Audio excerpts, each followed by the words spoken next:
大家好，我是大康。今天是2020年10月28日，星期三。今天再次和大家聊聊美国大选。离美国大选的最终投票日还剩下6天了，很多朋友呢心里没底，感到很焦虑，在给我的留言和私信中，希望我能再多聊聊美国的大选。比如有朋友问我说，你希望川普赢，但你总得说出个理由来吧。现在的民调数字在这摆着，明明是川普大幅度的落后，那你怎么会认为川普能赢呢？那好吧，那今天我们就再聊聊这个话题。首先我们说说民调。现在世界上最难搞懂的一件事儿，那就是美国人的主流民意它到底是什么。本来挺简单的一件事儿，或者说在别的国家很简单的一件事儿，现在在美国却是搞得复杂无比，是莫衷一是。一般了解民意的直接手段，那就是民调。民调公司通过客观、公正、科学的手段对社会进行社会调查，最终呢来了解社会对某一件事它到底是怎么想的，他们的主流意见是什么。原则讲呢，各大民调公司它是会有所差别的，但是如果你把这件事儿放得长久一点，看这些民调公司他们各自半年、1年的那个趋势图，应该还是能够看出所谓的主流民意的。你像新西兰，我们有4大民调公司，当然最主要是2家，这么多年下来基本还都是靠谱的，还都是准确的。你像这次有的选前民调，事后证明只差0点几个百分点，确实有非常高的信誉度，这件事儿按说它不难。但是在此刻，那在美国这件事儿就乱了，各种各样的民调结果是千差万别，有的甚至差到非常的离谱，给人的感觉好像被调查的民众那根本就不是一国人，他们说的根本就不是一件事儿。而且呢，再附加上这些民调和媒体的那个党派色彩，大家都看得出来，这些媒体呢支持谁，那谁的民调就高，谁的民调就赢。通过非常明显的什么纽约时报，还有那个60分钟的那个 CBS， 甚至包括福克斯等这些大媒体最近的表现，大家现在都下海来趟这趟浑水了。以前说的什么100年信誉，那个早就不值一提了，谁还在乎那个呀？现在的民调已经变成了一个带风向、诱导民众的一个手段了。像上次的大选，《纽约时报》给出的希拉里胜选的概率是92%，但是结果如何呢？川普大胜了希拉里74张选举人票。那经过这4年，他们有长进吗？我看恐怕是更加的变本加厉。那你说他们的数字有参考价值吗？即使不是主观故意，就是那些严肃民调的科学性，其实也是大打折扣的。咱们举个例子，像在2012年的时候，世界上最负盛名的民调机构之一谁呀？盖洛普民调，这个可是非常有名的。当时盖洛普呢一路预测罗姆尼将击败奥巴马入选白宫。他们在选前1周最后的一个民调，盖洛普民调显示罗姆尼将以49%击败奥巴马的48%，但是最终奥巴马以将近4个百分点的差距赢下了整个选举。那你这个差距就超过了误差范围。当时颜面尽失的盖洛普从此以后就再也不碰美国的大选民调了。为什么呢？不是他们故意站队出了错，而是他们发现美国大选的这个民调手段，所有的原来的传统的民调手段用在美国大选的民调上，它并不能够准确地反映美国的民意。再举个例子，就说2012年，那时候盖洛普民调是颜面扫地，黯然落幕，而在当时，另一家民调机构那却是声势大噪，那就是著名的那个538民意调查网站。在2012年的时候，他们可是创了一个历史记录，他们竟然神准地预测出了美国全部50个州的选举结果，在当时被称为是民调之神，那还了得吗？但是就是这个民调之神，在2016年也狠狠栽了个大跟头。当时在密西根、宾夕法尼亚、威斯康辛好几个关键州他都错了，那把这些错误加起来，那就导致最后总的那个判断就产生了巨大的偏差，结果当然是完全颠倒。所以大家看了吗？像那些诚心带风向的、故意误导、故意捣乱的，那个咱们就不说了。就说这些严肃的民调，它也不能做到准确的捕捉民意。为什么呢？因为美国太复杂了，国家太大了，族裔众多，加上它这个选举人制度，各州的情况非常的不一样，还有很多人他抗拒民调。另外再加上那些沉默害羞的大多数，所以情况太复杂。这就是为什么盖洛普服了，我不碰了。所以说现在呢，就让我们站得高一点，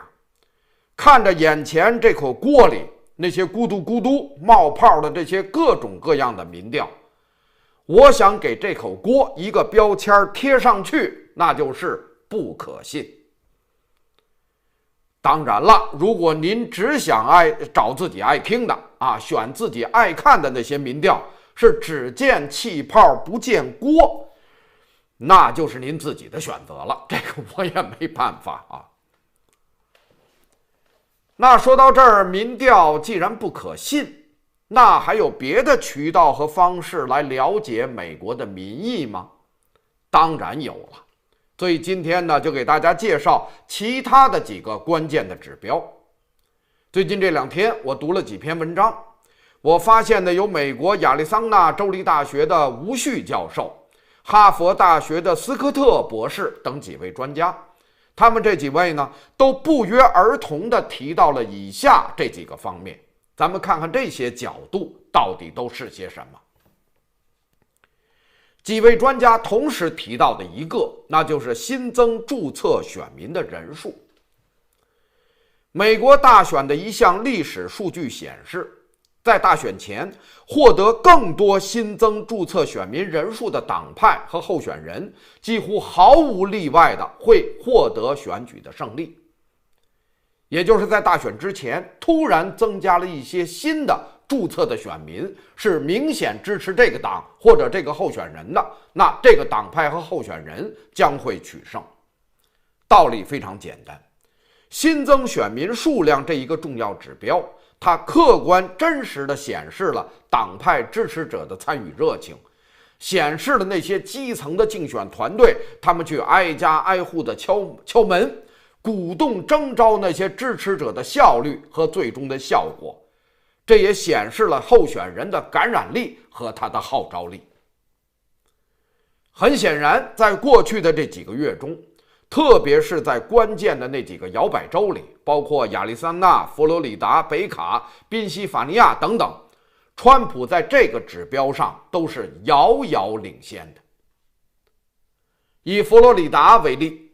在3月份党派初选到现在为止，民主党新增了10万个新注册的选民，因为他们要在填表的时候要填写他们的党派倾向，这个作为他们是可以知道的。民主党增加了10万，而共和党在佛罗里达增加超过了20万，是民主党的1倍。再看现在兵家必争之地宾州，截止到9月底，民主党新增选民6万人，而同期共和党新增了14万人，作为一个整体的趋势，这个在美国其他的各个州基本都是同样的状况。和那个虚头巴脑的民调相比，民调就是找1000多个人啊，1200、1300，正负误差3.5%来做这么一个民调。和这个相比，这可是各州实实在在的数字啊。那请问您到底信哪个？第二个关键指标，那就是竞选集会的声势和规模。我看到了一个最新的视频。当时呢，天上下着大雨，在一个机场搭设的临时的竞选集会现场，有3万多川普的支持者冒着感染病毒的危险，在大雨中群情激昂地聆听川普老头在上边的嬉笑怒骂，他抨击那些虚假的新闻媒体，调侃那个 Sleepy Joe 啊，昏睡的拜登等等啊，整个过程。人们是群情激愤，跟着大声的呼应唱和。后来有媒体讲，为了参加这个集会，人们要花几个小时的时间去排队等候，冒着雨啊。像这样的场景不断的在爱荷华、俄亥俄、佛罗里达、亚利桑那、宾州等地重复的上演。当然，美国的各大媒体和一些传染病专家都站出来指责川普你不负责任，你为了你个人的政治前途而置选民的健康和危险于不顾。指责的同时，这些人也无奈地承认，川普的感召力和号召力是惊人的。像这样的场面，只有当初的大明星奥巴马早期的时候曾经出现过。说到拜登呢，我还专门上的是民主党的网站。当时呢，我点开一个看了看啊，当时好像也是在宾州，背景呢是一个大巴，一个大轿子车。拜登呢就在下边啊，拿这个简易的麦克风在那儿演讲。对面呢有不少人啊，坐在那个折叠的那个椅子上，在那儿坐着，保持着一定距离，听老头在那儿讲话。因为这个视频呢角度挺高啊，我数得过来，我数了数，除去新闻媒体啊举着大摄像机那能看出来吗？真正的观众我数了数，现场17个人。前2天呢，奥巴马也跑到宾州去助选啊，也在街头做了一些演讲。那他的人比拜登那是多了，加起来我数了数47个人。最近这2天呢，拜登基本就没有安排竞选的行程啊，都是待在特拉华州自己的家里。但你像这样在大选的关键月决战州躲在家里的竞选，这个历史上可是从来也没有过的。说到美国大选的投票率一向是偏低的，作为选举，它是需要动员的，是需要那种热血沸腾的煽动力和鼓动力的。特别是民主党的支持者，因为在美国的政治常识，老百姓里边呢倾向民主党的人数要多于共和党，但是共和党人的投票率是比较高的。所以作为民主党来说，如何把支持变成硬邦邦的选票，这一直就是他们的硬伤。我发现呢，有很多的朋友，他们宁可相信媒体上那些不知如何鼓捣出来的数字，而面对眼前山呼海啸的人群却视而不见，反而坚信面对17个人讲话的那个拜登。我实在是弄不清楚这里边的逻辑和道理是什么。说到第3个关键性的指标，那就是美国的股市它连创新高。美国的总统大选，特别是现任总统在寻求连任的时候，有这么一个200年来形成的铁律，那就是在大选当天，如果美国主要的经济指数道琼斯或者是标普指数超过了4年前总统当选时的那个20%的话，只要比4年前高20%，那现有总统就有高达87%的概率来获得连任。而且呢，股市上涨的幅度越高，你获选连任的机会就越大。超过20%，你就能达到87%。那我要超过40%呢？那当然就更高。那我要超过50%，那当然就更高了。从乔治·华盛顿第一任美国总统开始，共有16位美国总统在谋求连任的时候，他相关的股票升值都超过了20%，其中有14位成功连任。当然呢，这里边有2个意外，这2个意外呢，还不是因为这个缘故，有因为身体的，还有另外的其他战争啊等等其他方面的一些特殊的情况。可以讲，这个呢87%都是成功连任的。这个道理其实非常好理解，因为股市的繁荣，这个盘子增大了嘛。咱们经常讲股市跌多少个点，整个国民财富蒸发了多少万个亿，就是这个意思。股市的繁荣啊，就意味着整个国家经济盘子的扩大，意味着选民财富的增加，也意味着经济基础的强劲，意味着投资者的强劲的信心。那现在咱们就给川普算算这个账。2016年11月3号，川普胜选当天，当时美国的标普指数收盘价2100点。截止到了前几天10月23号，美国股市收盘的时候，标普指数的收盘价3465点，等于美国股市在川普任期的这4年内，曾经有28次创了美国历史的新高。当然今年呢受到疫情的冲击，但是算下总账来，它仍旧上涨了高达65%，远远超过了那个20%的门槛。当然这里边川普还是有10%几的机会可能会输掉这次的大选，但是相比拜登而言，和历史进行纵向比较，川普的赢面和概率显然要大得多得多。说到第4个关键性的指标，那就是在党内的支持度。作为一个候选人，你先别说在社会上能得到多少支持，首先看你的党内，你是否在党内得到了大家的支持呢？这个是非常主要的。这是什么呀？这就叫基本盘。现在的数据显示，川普在党内得到了超过里根的超高的支持率。咱们举个例子来说，小布什在2004年竞选连任的时候，当时威斯康辛州共和党党内的初选结果的人数，赞成小布什的是158933人，而今年川普的投票人数是创纪录的616705人。威斯康辛州的共和党投初选的人数从来也没有这么高过，这是创纪录的。同样的，在乔治亚州，小布什2004年得到了161374张这个支持票，而川普在今年得到了92万张5212万票，92万5212张票，这都是在当年小布什的5倍以上。大家别忘了，小布什在当年人家可是胜选的。川普的在党内的支持率一直超过90%。说到这个，这可不是什么民意调查，而是实实在在的在党内初选的实际的投票结果。这个结果超过了小布什、老布什，超过了里根，超过了尼克松，超过了所有50年内共和党的总统候选人的表现。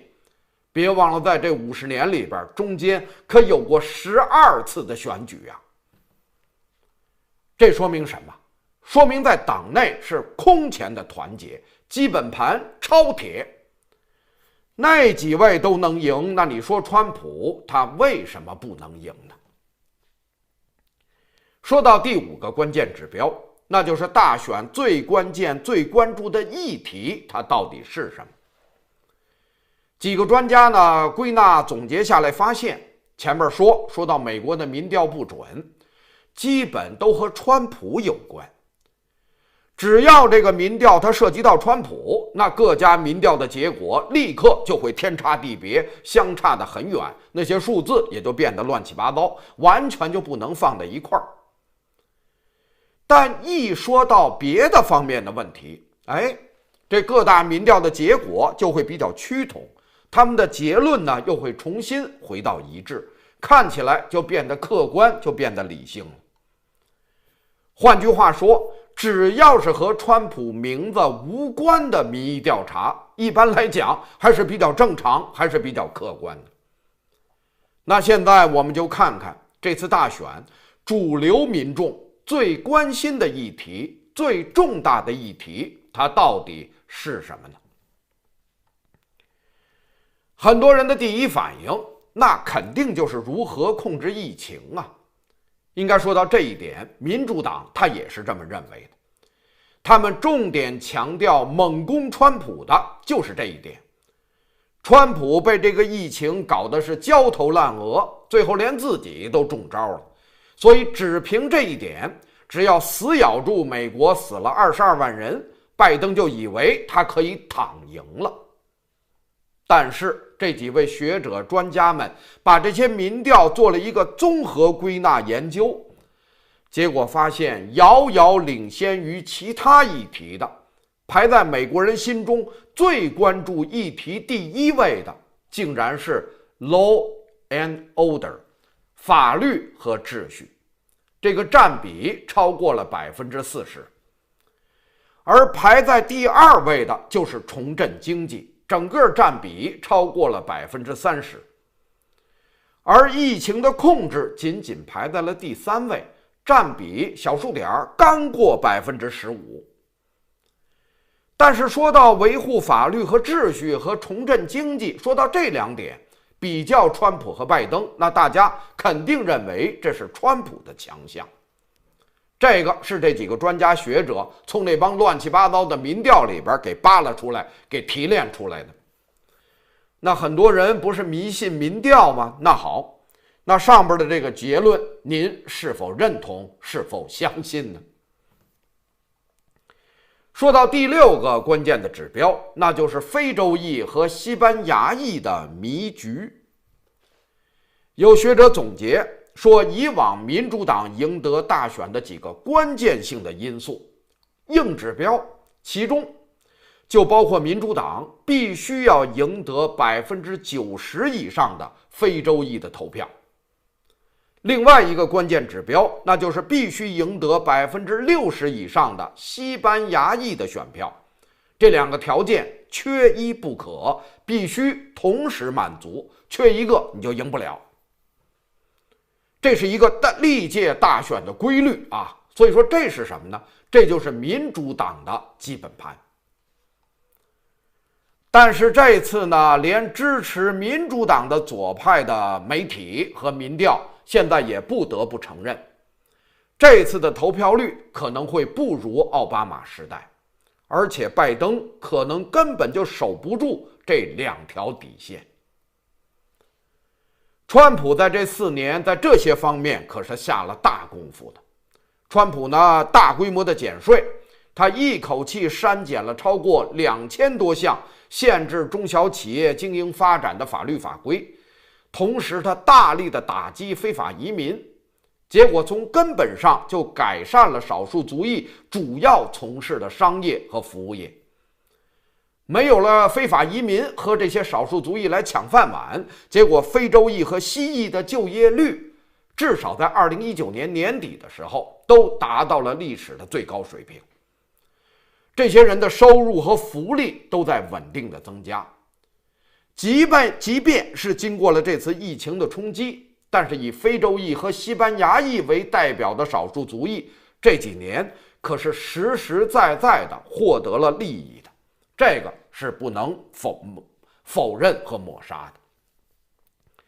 当然呢，川普他支持警察执法，让很多的黑人不高兴。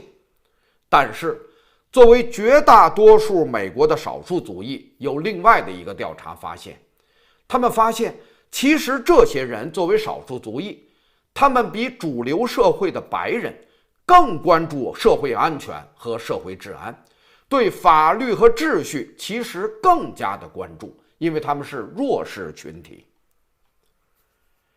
所以要知道，在美国现代的历史上，共和党的候选人从来就没有在黑人群体中获得超过10%的支持率过。那作为这次的大选，连很多的左媒都承认，民主党的传统阵营这次也和其他阶层一样，也发生了巨大的撕裂。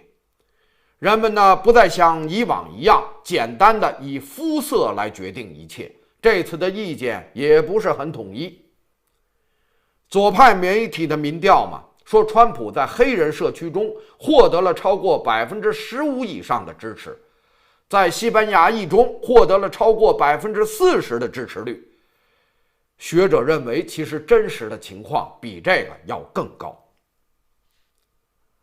那现在可以肯定的是，非洲裔和西班牙裔这两条底线，拜登会大概率的失守至少一个。这等于就是动摇了自己的基本盘。前面讲了吗？川普的基本盘是50年来最铁的，而民主党的基本盘却发生了历史性的崩解和松动。那你说这场选战他还怎么打呢？所以总结上面这6个方面，我的结论是，除了那些人为操纵色彩非常浓厚的民调之外，其他几乎所有的关键性的指标和社会信号都显示，这次川普会获得比2016年更大的一场胜利。如果咱们捂住这些民调，光看其他各个方面的那种显示的话，拜登根本就没有任何的机会，他的机会只在这堆民调里，而这些民调和人们眼前看到的现实距离相差太大了。前面呢，我们给大家分析了这些民调，那根本就是一口锅里那一个个不可信的虚无缥缈的泡泡。据报道说，川普现在甚至已经开始准备胜选晚会了。当然，很多朋友呢还是不相信不信川普能赢。那好吧，那就6天以后我们再相会，到时候我们大家握手言和，咱们一块儿来回顾这一段时间，回顾这一段我们的所思所学，我们做出的这些判断和我们经历了这一段时间的一些心得体会。到那个时候，我们之间没有什么尴尬打脸，有的只是我们在一起水平的提高。以上就是我们今天的漫谈，就是我们今天的节目，谢谢大家的收看，我们下期节目再见。